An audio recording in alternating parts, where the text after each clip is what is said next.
আমি এই গল্পটা শুনেছি আমার এক পরিচিত দাদার কাছ থেকে। ওর নাম ছিল অরিন্দম। একদম স্বাভাবিক মানুষ, বাজে গল্প বানায় না। কিন্তু ওই দিন ওর চোখের ভিতরের ভয়টা আমি আজও ভুলতে পারিনি।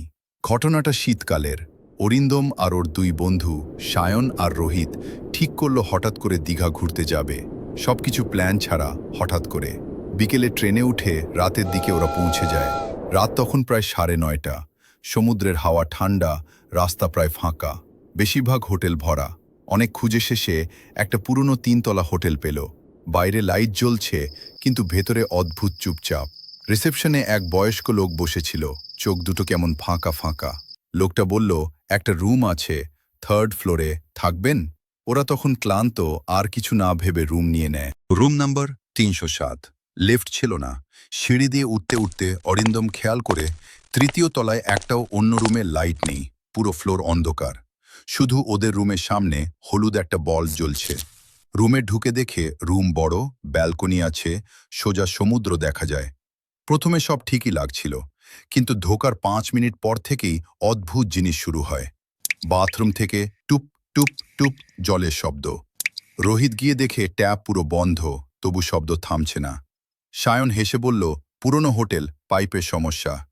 কিন্তু অরিন্দম তখন ব্যালকনিতে দাঁড়িয়েছিল। ও হঠাৎ বলল, তোরা কেউ ব্যালকনিতে এলি? দুজনেই বলল, না তো।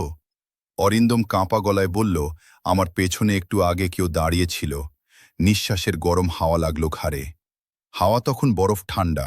ওরা ব্যাপারটা এড়িয়ে গিয়ে খেতে বেরোল। সমুদ্র তখন কালো, শুধু ঢেউয়ে সাদা ফেনা দেখা যায়। রাত 12টার পর ওরা ঘুমোতে গেল। ঘর অন্ধকার, শুধু জানলা দিয়ে সমুদ্রে আলো। হঠাৎ ঠক ঠক ঠক, দরজায় নক। রোহিত বলল, কে? কোনো উত্তর নেই।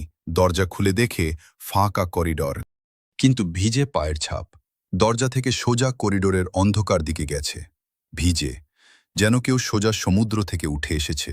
ওরা দরজা বন্ধ করে দেয়। এরপর যা হয় সেটা শোনার পর আমার গা এখনো ঠান্ডা হয়ে যায়। রাত প্রায় 1টা। হঠাৎ বাথরুমের শাওয়ার নিজে নিজে চালু, জলের শব্দ জোরে। সায়ন গিয়ে দরজা ঠেলে খুলতেই চিৎকার করে পিছিয়ে আসে। বাথরুমের আয়নায় জল দিয়ে লেখা, আমায় দেখেছিস? ওরা তিনজনই তখন একসাথে ঘরে, কেউ ভেতরে যায়নি। হঠাৎ ঘরের লাইট নিজে নিজে নিভে যায়। অন্ধকার, শুধু বাথরুমের দিক থেকে ভিজে পায়ের শব্দ, ছপ ছপ ছপ। অরিন্দম বলেছিল, বিছানার পাশে কেউ দাঁড়িয়েছিল। লম্বা, ভিজে চুল, মুখ দেখা যায় না, শুধু জলের গন্ধ, পচা নোনা গন্ধ। সায়ন কাঁদতে শুরু করে। রোহিত ফোনে টর্চ চালায়। লাইট জ্বলার সাথে সাথে কেউ নেই, কিন্তু বিছানা চাদরে ভিজে দাগ, যেন কেউ বসেছিল। ভোর হওয়ার অপেক্ষা করে ওরা। সকাল 5টায় নিচে নেমে রিসেপশনে যায়। অন্য লোক বসেছিল। ওরা রুম 307-এর কথা বলতেই লোকটা থমকে যায়। বলল, ও রুম? আমরা তো ও রুম দিই না। কেন? লোকটা ধীরে বলল, 1 বছর আগে এক মেয়ে সমুদ্রে ডুবে মারা যায়। ওর পরিবার ওই রুমে ছিল। মেয়েটাকে শেষবার ওই ব্যালকনিতে দাঁড়িয়ে দেখা গেছিল। তারপর থেকে মাঝে মাঝে লোক বলে, ভিজে পায়ের ছাপ, দরজায় নক, আয়নায় লেখা। অরিন্দম ওরা আর এক মুহূর্ত থাকেনি, কিন্তু যাওয়ার আগে অরিন্দম শেষবার উপরে তাকিয়েছিল। 3য় তলার ব্যালকনিতে 307 নম্বর রুমের সামনে একটা মেয়ে দাঁড়িয়েছিল, ভিজে যে চুল, মুখ ঢেকে, আর ধীরে ধীরে হাত নাড়ছিল। ওরা তিনজনের কেউ আর কখনো দীঘা যায়নি। আর অরিন্দম আজও সমুদ্রের শব্দ শুনলেই ঘুম ভেঙে উঠে বসে। বন্ধুরা, সমুদ্র শুধু ঢেউ আর হাওয়া নয়, কিছু জিনিস কখনো জলের নিচেই থাকলে ভালো ছিল। আজকের গল্প এখানেই শেষ।